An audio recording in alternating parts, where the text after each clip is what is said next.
My next guests are on the front lines of education recovery efforts. Charlene Russell-Tucker is the commissioner of the Connecticut State Department of Education. Commissioners have it tough too, but we already heard about superintendents. Dr. Lisa Herring is the superintendent of Atlanta Public Schools. It's really great to be both with Lisa. Let me start with you because we just talked, hey, superintendents, they're not just, they're having to deal with school buses, school nurses, lunch programs. That's before you get to teachers and the students themselves. So let me just ask you how awful your day is today. So I appreciate your question and just the acknowledgement of the complex but critical role of the superintendent. So I'm going to choose not to use the word awful, but I will tell you it's awfully busy. It is full of multitasking, from school visits to committee meetings to opportunities like this to advocate and to always keep forefront and front of mind that our core business is teaching and learning, and our end client falls between the ages of 4 to 21. So that's the work, right? It's been quite a day. Thank you for asking. And before I jump to Charlene, I want to ask you, federal dollars are coming in. I'm sure you're going to have a way to help distribute those. What are your priorities? What's driving the decisions as you sort of look at how to best apply those dollars, both to help students and teachers after the time they've come through to deal with I'm sure teacher retention and teacher attraction to be teachers? What are the elements there that matter most on your dashboard? So I'm appreciative even of the earlier part of the conversation. So let me just speak directly to what we've identified as some of our most critical bodies of work. First and foremost, it's the traumatization and the wellness and well-being of our students and our staff.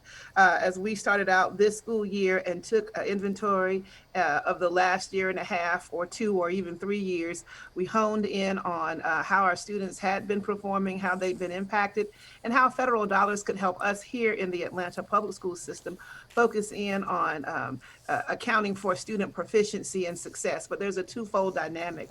So we've invested in things such as a universal screener, both for academic proficiency, but we also invested in a universal screener to help us access and assess student well-being. We utilize what's called a universal BAS screener, so we can do a wellness assessment for students, and we share the data results with parents. The academic universal screener gave us an opportunity to start building baseline data on how our scholars are performing both in reading and mathematics, and in both cases, K-12. But it certainly doesn't stop there. I said that wellness is critical. We've invested in additional school psychologists, school counselors, school social workers.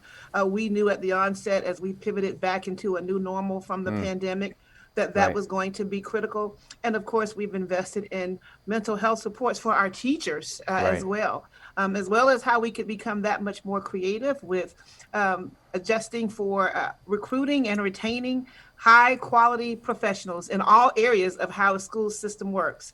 The classroom, the school bus driver, which is just nationally a challenge as well, and other resources that we believe will help us continue to sustain our children's success. Well, thank you. Well, Commissioner Russell-Tucker, I've been trying to get at something. And if you look up Connecticut and education, and you even kind of look at the folks that are supporting today's conversations, they're saying Connecticut is leaning in on the front end on data, measuring what works, the orientation somehow. The water you drink in Connecticut is somehow different than everywhere else. So what's the deal? What are you getting? What do you feel you're getting right? And then more importantly, what are the challenges you think have there where things aren't necessarily going? I worry about, rah-rah talk. So tell us what you're not happy with. So I'll start with what are those things you're happy with, because that's really important, right?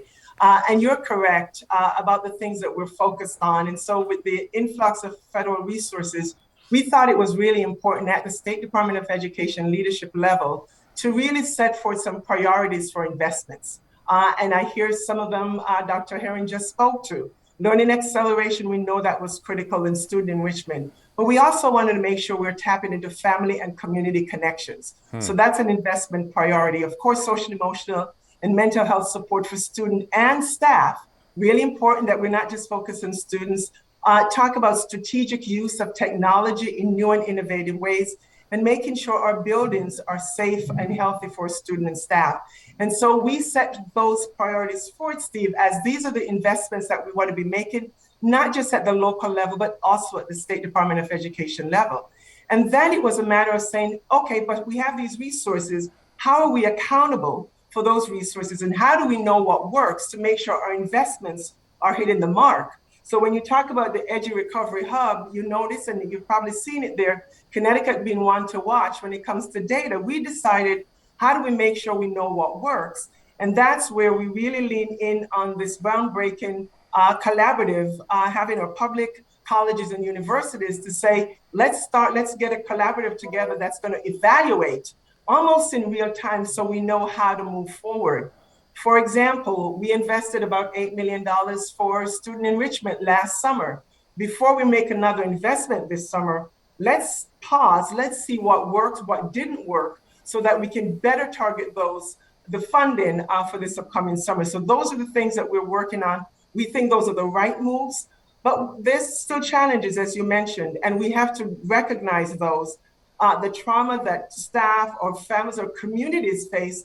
And also recognize this is not, we've got to think about outside the schoolhouse doors, right? And whole communities, or kids are in families that live in communities. And so what are communities, what are their role in what it is that we needed to do? Right. So the challenges are there that we have to work through together, what I call best in class collaboration with all our partners. Well, Commissioner, I don't mean to be facetious here, but you've got, I was looking up this thing, and you've got this Connecticut Voice for Change initiative that empowers high school students to decide. You've got a $1.5 million relief fund budget that you're giving control to high school. I just want to say, are you crazy? Like, is this, maybe this is taking inclusive decision making too far. So turn an old fuddy-duddy like me into a believer. Is that a good thing? Have you measured the data? How did it go? It's an awesome thing, Stephen. Hopefully I make a believer out of you. Okay. It is not about them without them. Our high school students are future leaders. And so how about investing in them, about civic engagement? The process isn't finished yet, but we use the same priorities that I shared with you. And we say to high school students, with some guardrails, tell us how you would like to invest each $20,000 in your school, right, in addressing education recovery. And so they went to work, and they all submitted grant proposals to us. Totally, there's accountability. So we reviewed them, and out of the 200 plus proposals that came to us, and we did a lot of webinars to encourage them to do this, and press conferences with them. And so we encouraged them to do it. And now, of those that are eligible for funding, they go back to their schools and they campaign, right? They're campaigning in their schools for a winning proposal that will come forward for funding. So we're still in the process, yes. Our collaborative will be evaluating those as well, but it is awesome. Would you know, most of the proposals, the majority of proposals about social emotional well-being, right? It shows us that even for students' own well-being, they recognize how important this is for them. So we're excited about giving students a voice for change and encouraging civic engagement at the same time. Right. Well, Dr. Herring, thank you for that. Dr. Herring, I've got a question for both of you, which we'll get to in just a second, but I want to ask you very quickly. It's unfair to ask you this quickly. I'm surprised at how political your jobs have become. And I guess the kind of question I have is, as you sort of survey the stakeholders in Atlanta education, what's it look like between the level of frustration and anger out there, whether it's about what teachers are doing, what books they're using, how they're teaching things, the frustration over masks, to those that are, as Dr. Russell-Tucker, Commissioner Russell-Tucker just talked about, of folks that are getting built-in decision-making in constructive ways. What's the ratio between negativity and positivity that you're dealing with in terms of, I maybe that's an unfair way to put it, but when I think about book banning, some of the issues that are coming up that I see, issues in the wake of George Floyd's murder and Black Lives Matter, I know superintendents in counties that have been fired because they were trying to do the right thing in bringing these elements forward. So I guess my question to you is, give us a quick snapshot, if you don't mind, of what we need to do to make that a healthy ecosystem that people, and to decrease the frustration and anger. What a critical question, and one in which I'm not going to try to answer with a rushed response, because there are several thoughts to that question, Steve. Let me just start with the first. What has the political climate been like? This is for me as a superintendent in general. This goes into now what will be, as this year closed out, a fifth year as a superintendent, and of course being here in Atlanta during the pandemic, as we've all navigated through it. The political climate intensified significantly for all of the reasons that you've named. But what I stay committed to as a superintendent is what I said earlier, and that's tied to our core business in our work, which is teaching and learning. But here's what I believe has been a part of the experience as a superintendent: this unique juxtaposition of politics versus trust in what we do on a day-to-day for our children. And in that space of balancing a more politically energized or charged community or culture or city or state with the day-to-day commitment to not only ensure that our children are well, but have faith and confidence in what we do relative to student learning, has put school systems, school superintendents, teachers, principals alike in a space where we have the capacity to help neutralize, but we have to regain and rebuild the trust that we've historically had with parents as it relates to educating our children.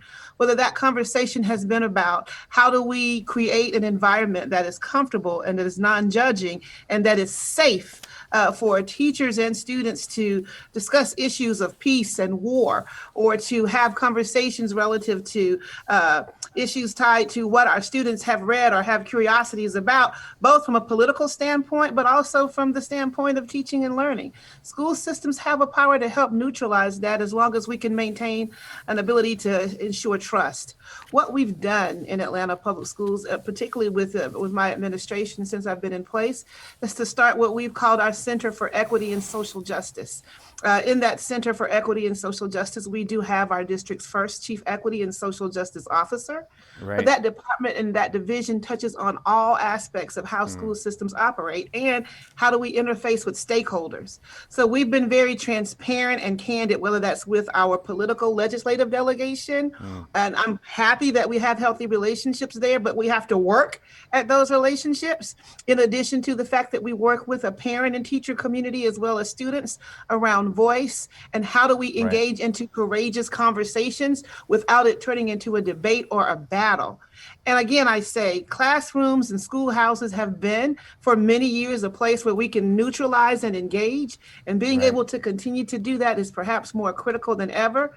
But given that conflict, yes, it has been more political. What are we doing? Well, we're focusing in on those relationships, but we're not forgetting what our core work is and who we serve at the very end, and those are our children. You both are terrific, and I'm going to hold my question until later in the program because we've run out of time. These were both powerful conversations. Really, really grateful. Charlene Russell-Tucker, Commissioner of the Connecticut State Department of Education. Loved your insights. Dr. Lisa Herring, Superintendent of Atlanta Public Schools. Thank you so much for joining us today. Thank you, Commissioner. Thank you very much. My pleasure to be with you as well. Thank you.